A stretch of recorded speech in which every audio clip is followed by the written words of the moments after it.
ಸ್ನೇಹಿತರೆ ನಮಸ್ತೆ, ಪೀಪಲ್ ಟಿವಿಗೆ ಸ್ವಾಗತ. ನಾನು ಮುರಳಿ ಮಾಲೂರು. ಭಾರತಕ್ಕೆ ಒಬ್ಬೊಬ್ಬರೇ ಹೋಗಬೇಡಿ, ಹುಷಾರು, ಅಲ್ಲಿ ರೇಪ್ ಆಗುತ್ತೆ, ಉಗ್ರವಾದ ಮತ್ತು ಅಪರಾಧಗಳು ಹೆಚ್ಚು, ಅದು ಒಂದು ಮಹಿಳೆಯರಿಗೆ ಸೇಫ್ ಅಲ್ಲದ ಅಂತಹ ಒಂದು ದೇಶ ಅದು. ಹೀಗಂತ ಭಾರತದ ಭಕ್ತರ ದೊಡಪ ಅಮೇರಿಕ ತನ್ನ ದೇಶದ ಸ್ತ್ರೀಯರಿಗೆ ಎಚ್ಚರಿಕೆಯ ಸಂದೇಶವನ್ನು ಕೊಟ್ಟಿರುವಂಥದ್ದು. ಪ್ರಧಾನಿ ಮೋದಿಯ ಆಪ್ತ ಗೆಳೆಯ ಪಾಕಿಸ್ತಾನವನ್ನು ಐ ಲವ್ ಪಾಕಿಸ್ತಾನ ಅನ್ನುವಷ್ಟು ಸೆಕ್ಯುಲರ್ ಗೆಳೆಯ ಭಾರತದ ಬಗ್ಗೆ ಹೀಗೆ ನೆಗೆಟಿವ್ ಸಂದೇಶವನ್ನು ಕೊಡೋದಕ್ಕೆ ಕಾರಣ ಏನಿರ್ಬೋದು? ಸ್ವತಃ ವಿಶ್ವಗುರುವೇ ಆಡಳಿತ ಮಾಡ್ತಿರುವಂತಹ ಅಂಥೇಳಿ ನಮ್ಮ ಚಕ್ರವರ್ತಿ ಸೂಲಿಬೆಲೆ ಥರದವರು ಪುಂಗುವ ರೀತಿಯ ಜಗತ್ತಿನ ಸೋಕಾಲ್ಡ್ ಶಕ್ತಿಶಾಲಿ ಭಾರತವೇ ಏನಿದಪ್ಪ ನಿನ್ನ ಅವಸ್ಥೆ ಅನ್ನುವಂಥ ಪ್ರಶ್ನೆಯನ್ನು ನಾವೀಗ ಮಾಡ್ಕೋಬೇಕು.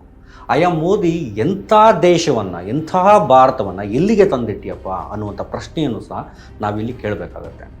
ಇದನ್ನು ವಿದೇಶಾಂಗ ನೀತಿಯ ವೈಫಲ್ಯಗಳು ಅನ್ನಬೇಕಾ, ಇದನ್ನು ಮೋದಿ ಸಾಹೇಬರ ಫೇಲ್ಯೂರ್ ಅಂತ ಒಪ್ಕೊಳ್ಬೇಕಾ, ಅಥವಾ ಅಮೇರಿಕ ಅನ್ನೋ ದೇಶ ನಮ್ಮ ದೇಶದ ಬಗ್ಗೆ ಇಂಥದ್ದೊಂದು ನೆಗೆಟಿವ್ ನರೇಟಿವನ್ನು ಕಟ್ಟಿದೆಯಲ್ಲ ಅಂಥೇಳಿ ಅದರ ಸೊಕ್ಕು ಅಂತ ಹೇಳ್ಬೇಕಾ, ಅಥವಾ ಆ ಸೊಕ್ಕನ್ನು ಮುರಿಯುವಂಥ ಕೆಲಸಕ್ಕೆ ನಾವು ತಯಾರಾಗಬೇಕಾ?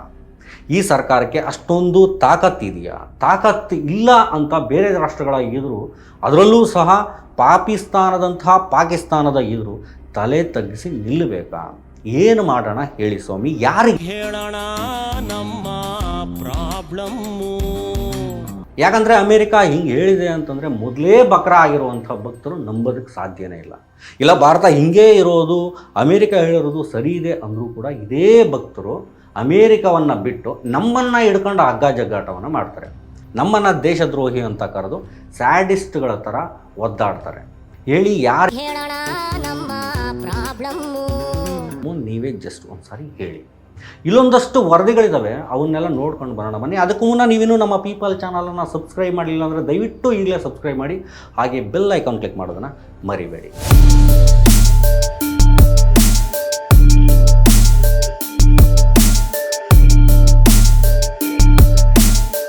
ಸ್ನೇಹಿತರೆ, ಸರಿಯಾಗಿ ಕಳೆದ ವರ್ಷ ಅಂದರೆ ಇದೇ 2024ರಲ್ಲಿ ಜಾರ್ಖಂಡ್ನ ಡುಮ್ಕಾ ನಗರದ ಸಮೀಪ ಸ್ಪ್ಯಾನಿಷ್ ಮಹಿಳೆಯನ್ನು ಆತನ ಗಂಡನ ಎದುರೇ 6-7 ಜನ ಬರ್ಬರವಾಗಿ ರೇಪನ್ನು ಮಾಡ್ತಾರೆ. ಆ ಮಹಿಳೆ ಮತ್ತು ಆಕೆಯ ಗಂಡ ವಿಡಿಯೋವನ್ನು ಮಾಡಿ ಇಡೀ ಜಗತ್ತಿಗೆ ಭಾರತದಲ್ಲಿರುವಂತಹ ಈ ರೇಪಿಸ್ಟ್ ಮನಸ್ಥಿತಿಯನ್ನು ಅನಾವರಣ ಮಾಡ್ತಾರೆ. ಅದಾದಮೇಲೆ ಪೊಲೀಸರು ಕೇಸ್ ರಿಜಿಸ್ಟರ್ ಮಾಡ್ಕೊಳ್ತಾರೆ. ಇದರ ಜೊತೆಗೆ ಒಂದು ಪರಿಹಾರದ ರೂಪದಲ್ಲಿ 10 ಲಕ್ಷ ರೂಪಾಯಿ ದುಡ್ಡನ್ನು ಸಹ ಅವನ ಸರ್ಕಾರ ಕೊಡುತ್ತೆ. ತೀರಾ ಇತ್ತೀಚೆಗೆ ಅಂತಂದರೆ ಮಾರ್ಚ್ 7ನೇ ತಾರೀಕು ನಮ್ಮ ಕರ್ನಾಟಕದ ಕೊಪ್ಪಳದಲ್ಲಿ ಒಬ್ಬ ಇಸ್ರೇಲಿ ಮಹಿಳೆ ಸೇರಿದಂತೆ 2 ಮಹಿಳೆಯರ ಮೇಲೆ ಒಂದು ರೇಪ್ ಅಟೆಂಪ್ಟ್ ಆಗುತ್ತೆ. ಈ ಬಗ್ಗೆ ನಾವು ಸಹ ಒಂದು ಸ್ಟೋರಿಯನ್ನು ಮಾಡಿದ್ವಿ. ಜೊತೆಗೆ ಅಲ್ಲಿದ್ದಂಥ ಹೋಮ್ ಸ್ಟೇ ಗೆಸ್ಟ್ಗಳು ಯಾರಿದ್ರು ಅವ್ರ ಮೇಲೂ ಸಹ ಹಲ್ಲೆ ಆಗಿತ್ತು, ಒಬ್ಬನ ಕೊಲೆಯೂ ಕೂಡ ಆಗಿತ್ತು ಈ ಒಂದು ಟೈಮಲ್ಲಿ. ಅದಾದ ಮೇಲೆ ಮಾರನೇ ದಿನ ಆ ಅತ್ಯಾಚಾರ ಮತ್ತು ಹಲ್ಲೆಯ ಬಗ್ಗೆ ಸ್ವತಃ ಕೇಂದ್ರ ಸರ್ಕಾರವೇ ಮೋದಿಯವರೇ ಖಂಡಿಸಿ ಹೇಳಿಕೆಯನ್ನು ನೀಡಿದರು. ಆರೋಪಿಗಳ ಪ್ರಥಮ ಹೇಳಿಕೆ ಮಾಹಿತಿ ಪ್ರಕಾರ ಈ ಅತ್ಯಾಚಾರ, ಕೊಲೆ ಮತ್ತು ಹಲ್ಲೆ ನಡೆದಿದ್ದು ಕೇವಲ 100 ರೂಪಾಯಿಗಾಗಿ ಮಾತ್ರ. 100 ರೂಪಾಯಿಗೆ ಹೀಗೆ ಅತ್ಯಾಚಾರ, ಕೊಲೆ ಆಗುತ್ತೆ ಅಂತಂದರೆ ದೇಶದ ಆರ್ಥಿಕ ಪರಿಸ್ಥಿತಿಯ ಬಗ್ಗೆ ಒಂಚೂರು ನಾವು ಕ್ರಾಸ್ ಚೆಕ್ ಮಾಡ್ಕೋಬೇಕಲ್ವಾ? ಮಾಡ್ಕೊಳ್ದಿದ್ರೆ ಹೇಗೆ ಹೇಳಿ? ಅಂದಾಗೆ 100 ರೂಪಾಯಿಗಾಗಿ ಇಂಥ ಹೀನ ಕೃತ್ಯ ಮಾಡಿದಂತಹ ಆ ಬಿಕಾರಿ ಅತ್ಯಾಚಾರಿಗಳ ಬಂಧನ ಕೂಡ ಆಗುತ್ತೆ. ಅಲ್ಲಿಗೆ ಪ್ರಕರಣವನ್ನು ಜನರು ಸಹ ಮರೆತು ಬಿಡ್ತಾರೆ, ಮಾಧ್ಯಮಗಳು ಸಹ ಮರೆತು ಬಿಡ್ತಾರೆ. ಜೊತೆಗೆ ಹೊಸ ನೀರು ಬಂದರೆ ಹಳೆ ನೀರು ಬಗ್ಗೆ ಜನಕ್ಕೆ ಅಷ್ಟಾಗಿ ಇಂಟ್ರೆಸ್ಟ್ ಇರಲ್ವಲ್ಲ, ಆ ರೀತಿ ಎಲ್ಲರೂ ಸಹ ಮರೆತು ಮುಂದಕ್ಕೆ ಹೆಜ್ಜೆಯನ್ನು ಇಡ್ತಾರೆ. ಇರಲಿ, ಅದೇ ಮಾರ್ಚ್ 11ರಂದು ಇನ್ಸ್ಟಾಗ್ರಾಮಲ್ಲಿ ಪರಿಚಯವಾದಂತಹ 24 ವರ್ಷದ ಕೈಲಾಶ್ ಅನ್ನುವಂತಹ ಹುಡುಗನನ್ನು ನೋಡೋಕೆ ಅಂಥೇಳಿ ದೂರದಿಂದ ಬ್ರಿಟನ್ನಿಂದ ಬಂದಂತಹ ಮಹಿಳೆಯ ಮೇಲೆ ಕೈಲಾಶ್ ಮತ್ತು ಆತನ ಗೆಳೆಯ ಇಬ್ಬರೂ ಸೇರಿ ಅತ್ಯಾಚಾರವನ್ನು ಮಾಡ್ತಾರೆ. ಕೇಸ್ ಆಗುತ್ತೆ, ಬಂಧನ ಕೂಡ ಆಗುತ್ತೆ. ಮಾತೆತ್ತಿದ್ರೆ ಮೋದಿ ಸಾಹೇಬರು ಎಲ್ಲದಕ್ಕೂ ಟ್ವೀಟನ್ನು ಮಾಡ್ತಾರೆ, ಎಕ್ಸನ್ನು ಮಾಡ್ತಾರೆ. ಇನ್ಸ್ಟಾಗ್ರಾಮ್ ಮತ್ತು ಫೇಸ್ಬುಕ್ಗಳಲ್ಲಿ ಉದ್ದುದ್ದ ಪೋಸ್ಟ್ಗಳನ್ನು ಹಾಕಿ ತನ್ನ 2 ಬೆರಳುಗಳನ್ನು ಹೀಗೆ ಮಾಡಿ ಮೋದಿ ಕಾ ಭಾರತ್ ಹೇ ಅಂಥೇಳಿ ಹಿ ಅಂತ ನಗುತ್ತಾರೆ. ನಮ್ಮ ಕರ್ಮಗಳು ಇವನ್ನೆಲ್ಲ ನೋಡುವಂಥದ್ದು, ಕೇಳುವಂಥದ್ದು. ಆ ಮಣಿಪುರದಲ್ಲಿ ಅಷ್ಟೊಂದು ಅತ್ಯಾಚಾರಗಳು, ಅನಾಚಾರಗಳು, ಹಲ್ಲೆಗಳು, ಬಹಿರಂಗವಾಗೇ ಅತ್ಯಾಚಾರಗಳು ಆದವು. ಅದ್ಯಾವುದಕ್ಕೂ ಸಹ ಮೋದಿ ಸಾಹೇಬರಿಂದ ಕಿಲುಬು ಕಾಸಿನ ಖಂಡನೆ ಅನ್ನೋದು ಬಂತ? ಟ್ವೀಟು, ಗೀಟು, ಗಿಲೀಟು ಅನ್ನುವಂಥ ಮಾತುಗಳು ಯಾವುದಾದ್ರೂ ಒಂದು ಬಂತ? ಯಾವುದೂ ಬರಲಿಲ್ಲ. ಇವರೇನೋ ಹೀಗೆ ಗಪ್ಚಿಪ್ ಅಂತ ಇದ್ದರೆ ಜಗತ್ತಿಗೆ ಗೊತ್ತಾಗಲ್ಲ ಅಂಥೇಳಿ ಬೆಕ್ಕು ಕಣ್ಣು ಮುಚ್ಕೊಂಡು ಹಾಲು ಕುಡಿದ್ರೆ ಗೊತ್ತಾಗಲ್ಲ ಅಂತಾರಲ್ವ, ಆ ರೀತಿ ನಮ್ಮ ಮೋದಿಜಿಯವರು ಇದ್ದೋದು. ನೋಡಿ, ಇಂಡಿಯಾದಲ್ಲಿ ಒಂದೇ ಒಂದು ಸೂಜಿ ಬಿದ್ದರೂ ಸಹ, ಸಣ್ಣ ಸೂಜಿ ಬಿದ್ದರೂ ಸಹ ಸೋಷಿಯಲ್ ಮೀಡಿಯಾಗಳಲ್ಲಿ ದೊಡ್ಡ ಸುದ್ದಿ ಆಗುತ್ತೆ. ಅದು ಜಗತ್ತಿನ ಯಾವುದೋ ಮೂಲೆಗೂ ಕೂಡ ಒಂದು ರೀತಿ ರೀಚ್ ಆಗುತ್ತೆ. ಹಿಂಗಿರುವಂತಹ ಪರಿಸ್ಥಿತಿಯಲ್ಲಿ ಒತ್ತಿ ಹೋದಂತಹ ಮಣಿಪುರದ ಗಲಭೆಯ ಬಗ್ಗೆ ನೋಡಿಯೂ ನೋಡಿದಂಥ ಇದ್ದಂಥ ಮೋದಿ ಸಾಹೇಬರು ಸುಮ್ಮನೆ ಇದ್ದರು. ಆದರೆ ಇದೇ ಅಮೇರಿಕಾದ FBI ಸುಮ್ಮನೆ ಇರುತ್ತಾ? ಪ್ರತಿಯೊಂದು ದೇಶದ ಮತ್ತು ಪ್ರತಿಯೊಂದು ದೇಶದಲ್ಲಿ ನಡೆಯುವಂಥ ಕ್ರೈಮ್ ಡೇಟಾಗಳೇನಿರುತ್ತೆ, ಆ ಡೇಟಾಗಳನ್ನು ಅವು ಕಲೆ ಆಗ್ತಾ ಇರ್ತವೆ.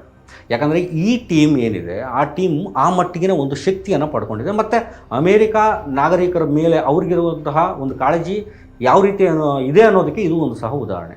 ಯಾವುದಾದ್ರೂ ಒಂದು ದೇಶದಲ್ಲಿ ಅಮೇರಿಕಾ ನಾಗರಿಕರ ಮೇಲೆ ಏನಾದರೂ ಒಂದು ದೌರ್ಜನ್ಯ ಆಗ್ಬೋದು ಅನ್ನೋ ಕಾರಣಕ್ಕೆ ಇದು ಇಂಡಿಯಾ ಮಾತ್ರ ಅಲ್ಲದೆ ಎಲ್ಲ ದೇಶಗಳ ಬಗ್ಗೆ ಕೂಡ ಒಂದು ರೀತಿ ಓರೆ ಕಣ್ಣಲ್ಲಿ ಅಮೇರಿಕಾ ಅನ್ನೋದು ನೋಡ್ತಾನೆ ಇರುತ್ತೆ. ಅಮೇರಿಕಾದ FBI ಬಿಟ್ಟಾಕಿ ನಮ್ಮದೇ ದೇಶದ ಕೇಂದ್ರ ಸರ್ಕಾರದ ಆಡಳಿತದ ಅಡಿಯಲ್ಲಿ ಬರುವಂಥ national crime record of bureau ಅನ್ನುವಂಥದ್ದು ಏನು NCRB, ಅವರ ಕೆಲಸ ಕೂಡ ಏನಂತ ನಿಮಗೆ ಒಂದು ರೀತಿ ಅರ್ಥ ಆಗಬೇಕಾಗುತ್ತೆ.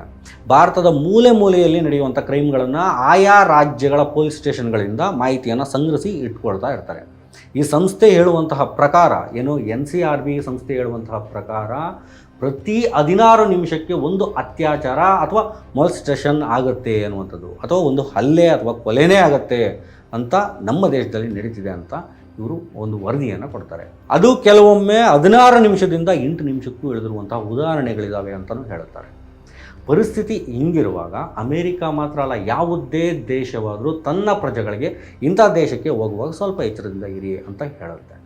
ಈ ವಿಷಯದಲ್ಲಿ ಅಮೇರಿಕಾ ತನ್ನ ಪ್ರಜೆಗಳಿಗೆ ಸೂಕ್ತವಾದ ಎಚ್ಚರಿಕೆಯನ್ನು ಕೊಟ್ಟಿದೆ. ಸೊ ಇದನ್ನು ನಾವು ಸರಿಪಡಿಸ್ಕೊಳ್ಳೋದ್ರ ಕಡೆಗೆ ನಾವು ಗಮನವನ್ನು ಕೊಡಬೇಕು ಅನ್ನೋದು ನಮ್ಮ ಒಂದು ಉದ್ದೇಶ ಆಗಬೇಕು. ನಮ್ಮ ದೇಶದ ಮಾನ ಮರ್ಯಾದೆ ಪ್ರಶ್ನೆ ಇದು ಅನ್ನುವಂಥದ್ದು ನಮ್ಮೆಲ್ರಿಗೂ ಸಹ ಅರ್ಥ ಆಗಬೇಕು. ವಿಶ್ವಗುರು ಅಂತ ಪುಂಗಿದ್ರೆ ಸಾಲದು, ವಿಶ್ವಗುರು ಆಗದಿದ್ರೂ ಸಹ ಆಗೋ ತಾಕತ್ತು ಇಂಡಿಯಾಗೆ ಇದೆ ಅನ್ನುವಂಥ ಭಯ ಬೇರೆ ದೇಶಗಳಿಗೆ ಇರಬೇಕು.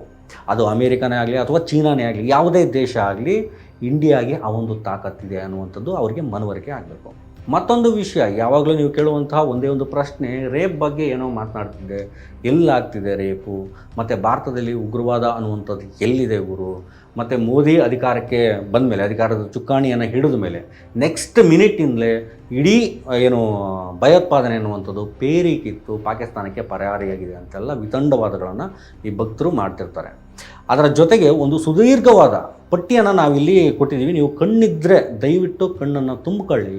ಹೃದಯ ಅನ್ನೋದಿದ್ದರೆ ಈ ಇಷ್ಟೂ ಸಾವುಗಳಿಗೆ ಕನಿಷ್ಠ ಮೊರಗಿ, ಕನಿಷ್ಠ ಮೆದುಳಿದ್ದರೆ, ಕನಿಷ್ಠ ಮೆದುಳು ಅನ್ನೋದು ನಿಮ್ಮ ತಲೆಯಲ್ಲಿ ಇದ್ದರೆ ನೀವು ಇಷ್ಟೂ ಹೀಗೆಲ್ಲ ಆಯ್ತಲ್ಲ ಬಾಸ್, ಯಾಕಾಯಿತು ಅಂತ ಒಂದೇ ಒಂದು ಪ್ರಶ್ನೆಯನ್ನು ಮಾಡಿ, ಆಯಿತಾ?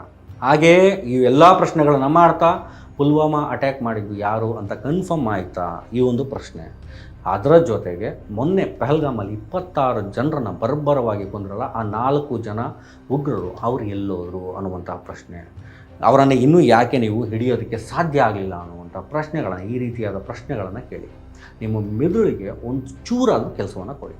ಡಾರ್ವಿನ್ ತನ್ನ ವಿಕಾಸವಾದದಲ್ಲಿ ಸ್ಪಷ್ಟವಾಗಿ ಹೇಳ್ತಾರೆ, ಕೆಲಸ ಮಾಡಿದಂತಹ ಯಾವುದೇ ಅಂಗ ಮುಂದೆ ಕಳೆದು ಹೋಗುತ್ತೆ ಅಂತ ಹೇಳಿ. ನಮ್ಮ ಬಾಲ ಕೂಡ ಹಿಂಗೆ ಕಳೆದು ಹೋಗಿದ್ದು ನಿಮ್ಗೆ ಗೊತ್ತಿರ್ಬೋದು. ಅದು ಬಾಲ ಹೋದರೆ ಹೋಯ್ತು ಪರವಾಗಿಲ್ಲ, ಬಟ್ ಮೆದುಳು ಅನ್ನುವಂಥದ್ದು ಏನಾದರೂ ಹೋದರೆ ಎಂಟೈರ್ ಬಾಡಿ ಕೆಲಸಕ್ಕೆ ಬರಲ್ಲ. Be careful. ಅಂದಹಾಗೆ ಈಗಿನ ಮಕ್ಕಳು ಯಾರಿದ್ದಾರೆ ಅವರಿಗೆ ಈ ಡಾರ್ವಿನ್ ಸಿದ್ಧಾಂತ ಅನ್ನುವಂಥದ್ದನ್ನು ಓದುವಂಥ ಭಾಗ್ಯನೇ ಇಲ್ಲ. ಸನ್ಮಾನ್ಯ ಜಿ ಅವರು ಈ ಡಾರ್ವಿನ್ ಸಿದ್ಧಾಂತ ನಮಗೆಲ್ಲ ಯಾಕೆ ಬೇಕು, ನಾವೆಲ್ಲ ಸನಾತನವಾದಿಗಳು ಅಂತೇಳಿ ಅದನ್ನು ಕಿತ್ತು ಬಿಸಾಕಿದ್ದಾರೆ. ಓಕೆ ಬಾಯ್, ವಿಡಿಯೋ ಇಷ್ಟ ಆಗಿದ್ರೆ ಲೈಕ್ ಮಾಡಿ, ಶೇರ್ ಮಾಡಿ. ಹಾಗೆ ವಿಡಿಯೋ ಬಗ್ಗೆ ನಿಮ್ಗೆ ಏನು ಅನ್ನಿಸ್ತು ಅನ್ನೋದನ್ನು ಕಮೆಂಟ್ ಮೂಲಕ ತಿಳಿಸಿ. ಸಬ್ಸ್ಕ್ರೈಬ್ ಮಾಡೋದನ್ನು ಮಾತ್ರ ಮರಿಬೇಡಿ.